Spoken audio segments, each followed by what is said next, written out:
senador Nelsinho. Aqui teve uma época que eu era parlamentar e o Delfim Neto também. Partido diferente, posição diferente, mas na democracia. E daí, quando eu contei lá no Estado que eu ia pedir voto para o Delfim, alguns não entendiam. E ele votou comigo diversas vezes. Jarbas Passarinho, para vocês terem uma ideia, que já faleceu, tenho enorme respeito por ele, na Constituinte fui falar com ele, e ele que defendeu aquele princípio ali do direito de greve, que é um belo texto. É isso aí, temos que conversar com todos, diferenças partidárias à parte, inclusive ideológicas, as causas é que nos aproximam. Se a causa é justa, temos que estar juntos. Então, vamos lá para o nosso último convidado. Davi da Silva Alves, advogado e especialista também no tema.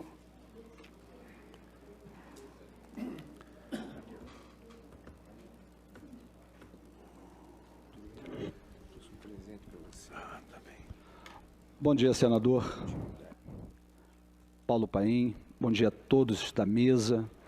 Bom dia a todos os presentes, aqueles que nos acompanham pela internet. Um bom dia a todos. Que Deus abençoe a todos.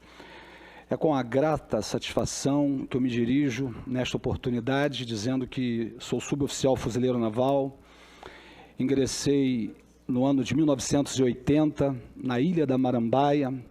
A Marinha me acolheu na mais tenra idade dos meus 17 anos, forjou o meu caráter, me deu uma formação militar, física, moral, me deu um nome na sociedade. Então, eu aprendi desde cedo que gratidão é um valor que facilita as relações. Eu quero, primeiramente, registrar o meu agradecimento à Marinha do Brasil e estendo também a todas as Forças Armadas. Como o colega ali, nós participamos de manobras com o Exército, Marinha, Aeronáutica, inclusive, na condição de fuzileiro naval, ministrei alguns cursos de tiro para a Polícia Militar do Rio de Janeiro. Eu gostaria de fazer uso da palavra como advogado. O advogado é previsto na Constituição como indispensável à administração da justiça. O artigo 133. Eu tenho um orgulho muito grande de ter um lastro militar, uma formação militar, mas hoje o que me alegra é ser advogado. Não quero ser juiz, não quero fazer concurso público, eu quero ter a capacidade de postular, de pedir em qualquer instância. E o que muito me alegra é que se hoje um senador, um presidente da República tiver uma dificuldade, eu tenho capacidade postulatória para defendê-lo. Isso é maravilhoso. E a Marinha proporcionou a minha formação. Então, eu registro aqui o meu agradecimento. Segunda coisa, eu quero registrar o meu respeito, a minha deferência, o meu apreço ao presidente da República, ao ministro Paulo Guedes, ministro da Economia, e ao ministro da Defesa, porque esse projeto de lei passou por eles. E eu aprendi que a autoridade deve ser respeitada. E como o senador Paulo Paim falou, nós discordamos, mas eu respeito as autoridades.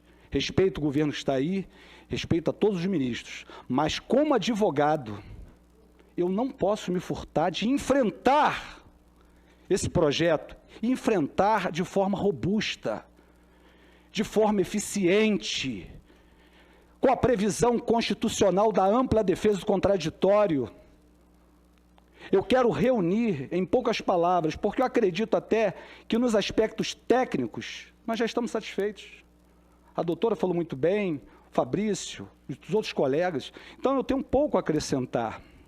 Então, eu não tenho como olhar, como advogado, esse projeto sem me balizar na Constituição.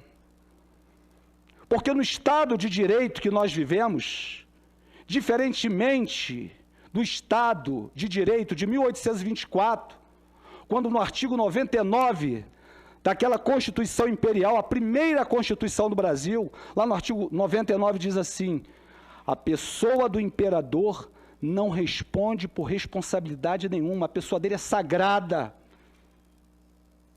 Hoje não. Com todo respeito ao nosso presidente, ao ministro da Defesa, ao senador, ao advogado, à advogada, a qualquer um de nós. Desde a Revolução Francesa, nós vivemos sob o império da lei. A lei é a fonte primária do direito. É nela que nós temos que nos balizar. Eu não estou aqui para pedir aumento.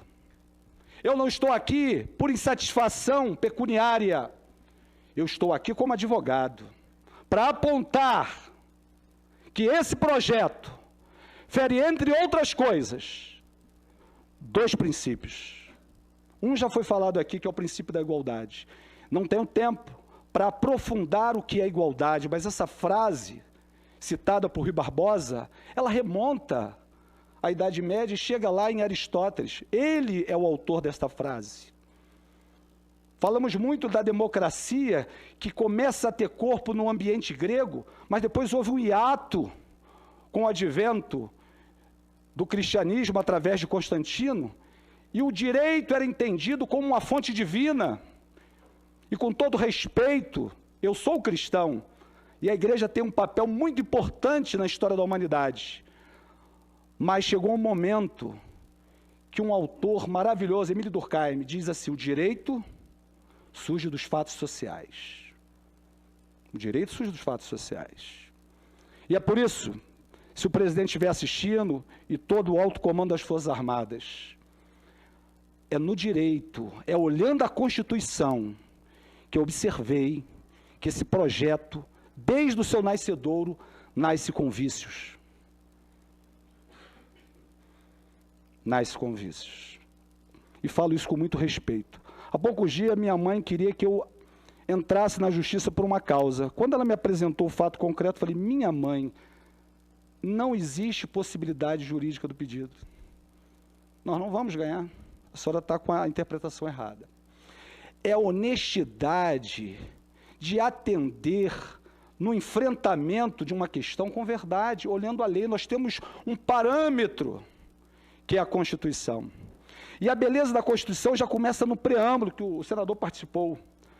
Quando os constituintes disseram: nós, representantes do povo brasileiro, reunidos em Assembleia Nacional Constituinte, para instituir um Estado democrático, destinado a garantir os direitos individuais e sociais, uma sociedade fraterna, pluralista, justa, e buscando a solução das controvérsias de forma pacífica. É o que nós estamos fazendo aqui. Nós queremos enfrentar de forma pacífica, com equilíbrio, com moderação, com inteligência, com sabedoria. Há um livro que o título é As Forças Armadas e a Política do Brasil, em que José Murilo Carvalho menciona os grandes problemas da Constituição, da Marinha e do Exército do período imperial. Quantas revoltas, quantos problemas tiveram? Não foi um mar de calmaria. Muitos morreram, muitos foram injustiçados, mas as Forças Armadas sempre buscando o melhor, sempre buscando o aprimoramento. E nós chegamos hoje muito avançado nos nossos princípios militares e nossos valores. Então, primeira coisa, o princípio da igualdade, nós temos que vê-lo na questão da igualdade formal e na igualdade material. Na igualdade formal, todos são iguais perante a lei. E no Estatuto dos Militares, nós temos algumas pertinências aos oficiais e às praças. E isso é perfeitamente igualitário, porque a Constituição diz, e eu vou citar algumas, de cor. O oficial tem que ser brasileiro nato. A praça não precisa ser brasileiro nato. Lá no artigo 12 da Constituição, nós veremos, o oficial das Forças Armadas tem que ser brasileiro nato. O oficial, ele adquire a sua estabilidade com a emissão da carta patente. A praça, após 10 anos, a estabilidade. O oficial só perde o posto ou patente depois de um processo e o trânsito em julgado, ainda com o recurso de ir no Superior Tribunal Militar. A praça pode perder no processo administrativo. Os comandantes das Forças Armadas têm o status de ministro. Às vezes é o almirante de esquadra, o general de exército e o tenente brigadeiro. Tem um colega do lado que é almirante de esquadra, é general de exército e tenente brigadeiro, mas não tem status de ministro. Quem aponta a diferença é a Constituição. Então, existem diferenças. Honra a quem tem honra. Nós fazemos um concurso para soldado, para sargento, há um número de vagas, para oficial é muito mais difícil. Então, existe a honra, e quem aponta as diferenças é a Constituição. O que a Constituição não aponta? Tratamento igualitário. Então, quando se fala em remuneração, não se pode criar um curso com essa diferença absurda, porque a remuneração é de forma equânime a todos os militares. Quando a Constituição se refere aos militares, ela está apontando a forma genérica. Quando ela quer diferenciar, ela fala o oficial. Então, aquilo é pertinente ao oficial. E é por isso que o princípio da igualdade diz tratar os iguais de forma igual e os desiguais de forma desigual na medida de suas desigualdades. Existe uma diferença e nós temos que respeitar essa diferença. Se querem mudar, não é através de uma lei infraconstitucional. É uma questão de uma emenda constitucional. Então, esse é o primeiro ponto. O segundo ponto é o princípio da... Volta, por favor. O princípio... É o princípio da vedação retrocesso. Nós estamos numa casa que trata de direitos humanos. A sociedade avançou.